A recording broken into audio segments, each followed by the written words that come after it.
How's it going, guys? Cody, guys, back again, dropping yet another video. Right, guys, this time it's on the corrupt Crown Prosecution Service. Now, for those that don't know, here in the UK, the police are supposed to gather evidence. If you're active in criminality and stuff and you get arrested for something, the police are supposed to get evidence. That is if they're not planting it on you, or evidence that shows that you wasn't there, like goes missing and things like that. Do you know what I mean? Little things like that, guys, right? So the police corrupt. They then, once you get arrested and stuff, they've got 24 hours to release you under investigation, charge you. But the thing is, to charge you, they've got to go to the Crown Prosecution Service or release you on bail. Now, when they ring the Crown Prosecution Service, what they're known for doing is, like I say, evidence gets tampered with, it goes missing because you might have a big reputation or you've got a long rap sheet. And because there's fewer police on the streets, they're trying to pin the tail on the donkey and like it was him. Right, it was him. I mean, crime's going unsolved and uninvestigated, guys. I myself was stitched up by the Crown Prosecution Service and Greater Manchester Police.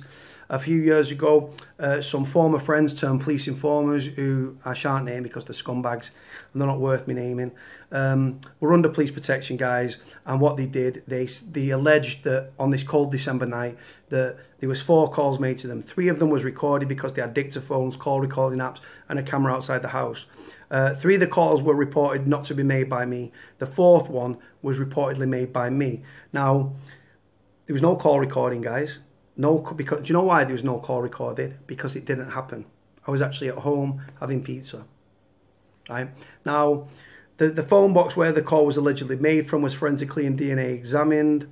No evidence. I was arrested, guys, in the space of 12 hours. I was arrested, questioned, and charged with no evidence. And he kept me until the Monday morning. Went to Trafford Magistrates because these scumbags lived in Stretford. I got bail, the CPS appeal. You get a 40 hour, you go to prison 40 hours, then you're back up on a bail application. The police and the Crown Prosecution Service hustled me into prison. Now, the police are supposed to gather the evidence, right, or make it up, right, and then they're supposed to produce all that to the Crown Prosecution Service, and the Crown Prosecution Service decide whether to charge or not. No further action or an NFA or charge you.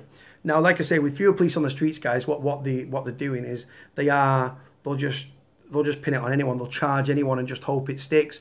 Or you'll be guilty of a charge here and you're over the threshold, you're well over the threshold, but they'll go for a higher offence because it carries a more severe sentence, and just hope it sticks, guys. And they hustle people into prison. Evidence goes missing. Like I say, things that they won't give a full disclosure. They hide evidence. Notebooks get destroyed, tampered with. Statements go missing. Evidence goes missing. And then they try to hustle you into prison. I spent several months on remand for a call that I never made. They allege that I made a call for 20 seconds with a fake Irish accent. Absolute nonsense, guys. Spent several months in prison. I can't stand the police and I can't stand the CPS, not without reason. Anyway, let's get into the story. The Guardian newspaper. Crown Prosecution Service head. Justice system can't cope.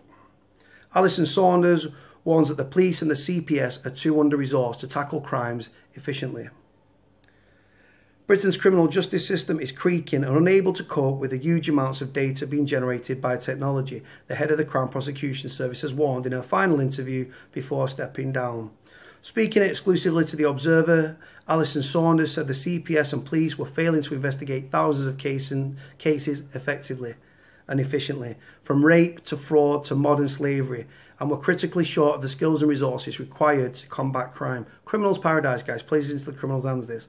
Saunders, who steps down as the most senior prosecutor on Wednesday, said there is a huge issue to train all the people in the system. In some cases, we're seeing downloads of online data taking 6 to 8 months, and of suspects and witnesses and victims waiting that long for an investigation. Take one recent rape case where they met on Tinder. It took 600 police hours to go through the digital material, she said. You have a judge say, I want a download off the iPad, and it can take 15 officers working all weekend to get it. Her comments collaborate a Home Office Select Committee report last week, which warns the police were struggling with outdated technology and a risk of becoming irrelevant as reported crimes continue to surge, rising by 32% in 3 years, Saunders said. The number of cases coming through to the CPS or the Crown Prosecution Service is going down. Well, that's because obviously there's fewer police on the streets, crimes going uninvestigated, unsolved and stuff like that. Crime's not dropping, guys. There are all sorts of things we need to work out as a system. It needs investment of resources nationally in a capacity of forces and in future-proofing it. who is making the plans for what is going to happen in 5 years' time. While fraud has become the most common, only reported crime in England and Wales with 1.7 million offences a year, 1 in 200 victims ever sees the perpetrator brought to justice. Saunders admitted that many cases were simply being ignored because it takes too long a time and a skilled investigator. The capability and capacity of the police should be urgent concern for the Home Office, she said in their report. MPs warned of dire consequences for public safety and criminal justice if police funding was not prioritised. In an emotional interview, Saunders admitted feeling bruised by a 5-year tenure as Director of Public Prosecutions, with critics branding the service toxic and disastrous. I don't think you'd be human if it didn't affect you, she said between tears, but she felt she'd done a good job. Saunders had to lose a third of her workforce as a result of funding cuts of more than 25%, but it was proud morale in the service is demonstrably better than when she arrived in 2013. As the Director of Public Prosecutions, I accept responsibility for what happens in the service, she said, over the crisis in disclosure of evidence in rape cases that led to several collapsing and hundreds being dropped early this year. I could have stood there and blamed the police and say it all starts with them, but I don't think that helps. We have a disclosure manual, which means we are talking to the police early on about what are reasonable lines of inquiry. We give them advice and that helps them. Saunders admitted that those initial conversations between the CPS and the police and the defence about what evidence should be used in court, what's been missing, the system-widely early doors approach to it. Sorry guys, it's fucking really badly written article. Saunders, who worked as a prosecutor within the service for 32 years and oversaw the conviction of Stephen Lawrence's killers, will be joining the city law firm Linklaters next month. Like I say guys, scumbags man. Stitching people up, guys. Like I say, evidence goes missing. Things that show people are innocent. They don't give disclosures. They hope that it stays out of the way and that they manage to hustle to get the convictions. It's all about convictions rates, guys, for these people, and they'll do anything to get it, right? In my opinion, if you get convicted on your evidence and the evidence is against you and it's strong evidence, then, and like I say, it's beyond reasonable doubt, then they should charge you. If not, right, you can't just, oh, well, he might have done it, he might not, but let's just go for it, and then hope that it sticks at trial. Do you know what I mean? It's disgusting, guys. And like I say, people end up in prison on false accusations. Not everyone's in prison's guilty, guys. You've got people on remand that are not actually guilty of an offence and not innocent of offence yet. It's going to trial.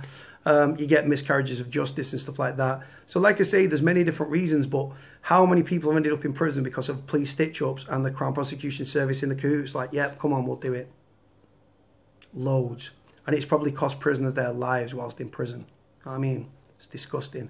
Right, guys, going to leave it here. Link in the description like I always do. Like, comment, subscribe. Cody out.